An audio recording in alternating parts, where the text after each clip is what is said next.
Après 2 semaines sans événement, l'UFC fait son retour à Nashville pour un UFC Fight Night qui aura comme main event Derrick Lewis contre Talison Teixeira. Vous allez voir, même si c'est pas une carte exceptionnelle, on a quand même quelques combats intéressants à suivre, et notamment le premier, Mike Davis qui va faire son retour face à Fares Ziam. Il a perdu face à Fares en début d'année, mais ça reste un très gros client dans la catégorie des light heavyweight.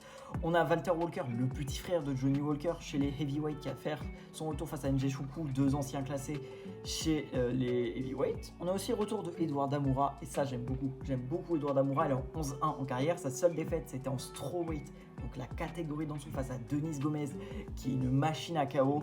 Et Edouard Amoura l'a emmené à la décision. C'était en flyweight, donc ce n'était pas sa catégorie. Amoura elle était au-dessus du poids, donc elle était vraiment pas en bonne forme pour le combat. Depuis, elle a gagné un combat face à Véronica Hardy dans sa catégorie de poids. Là, elle fait son retour face à une grosse vétérante, Lauren Murphy, qui est là depuis longtemps. Lauren, oh putain, ça ressemble beaucoup à Lauren Murphy maintenant que j'y pense. Peut-être que c'est pas Lauren, peut-être que je me trompe, mais on sait pas. Combat chez les welter que sympa. On a Curtis qui fait son retour.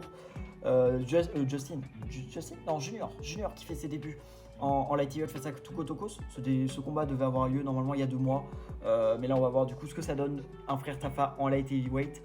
En vrai, face à Tuko Tokos, ça devrait le faire. Ensuite, on a Vitor Petrino qui va faire ses débuts en heavyweight face à Austin Lane. Vitor Petrino, c'est quand même un bon combattant qui, malheureusement, en 0-2 sur 2 derniers combats en light heavyweight, qui avait perdu face à Dustin Jacoby et Anthony Smith, où il perd bêtement sur les 2 combats. Enfin, face à Jacoby, il peut pas, il se prend une grosse droite et c'est terminé. Mais face à Anthony Smith, il avait le combat, c'est un peu con. Prochain combat, c'est celui qui nous intéresse le plus sur la carte. Morgan Charrière, notre Français, qui fait son retour face à Nate Landwehr, un bon vétéran, quelqu'un qui va à la guerre, qui est là pour frapper. On va avoir un combat exceptionnel sur 3 rounds. Je ne sais pas si là on va finir l'autre parce que Nate Landwehr est très endurant. Pareil pour Morgan. Les deux vont à la guerre et vont jusqu'au bout, donc ça va être un combat très intéressant. On espère évidemment la victoire de Morgan. Steve Garcia contre Khalid Gordon, ça va être incroyable. Steve Garcia qui est sur 6 victoires et 6 KO à l'UFC, c'est exceptionnel. Le coming out, faut pas le louper. Stephen Thompson contre Gabriel Bonfim qui fait faire son entrée dans le top 15 probablement. En tout cas, si ça va au sol, il va sûrement emmener Thompson, il va sûrement faire soumettre Thompson, je perds mes mots, mais il va sûrement soumettre Thompson. Et le main event, ça va être un KO premier round de soit Teixeira, soit Lewis. Donc voilà, en vrai, je pense qu'on aura quand même pas mal de finish sur la carte.